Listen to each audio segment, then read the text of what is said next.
There's just something about lighting a candle this time of year that feels extra cozy. Today I'm going to show you how I use my Ikonart kit along with my Smart Jig, Etchall Etching Creme, and Gold Rub and Buff to personalize a candle.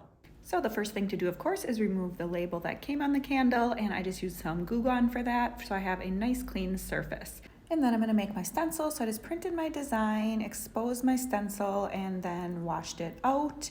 And after it was dry, I put it back under the light to post-expose to make it reusable so that if I wanted, I could use it on other things.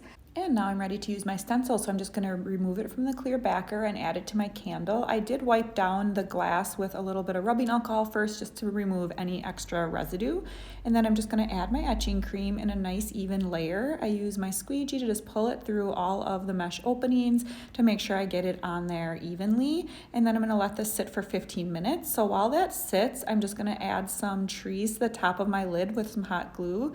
And this is inspired by the Anthropologie candles that have the little trees on top. I think this is such a cute little touch to the candle, especially if you're giving this as a gift.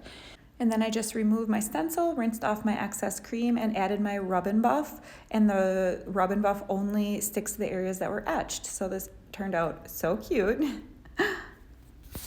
So that's all there is to it. My name is Fawn, and I share tips and tricks on how to make and use Ikonart stencils. If you want to see a video that goes into other ways to use Ikonart stencils besides just etching, you can check out this video right here, and make sure to click on that subscribe button and hit the notification bell so you get notified every time we upload.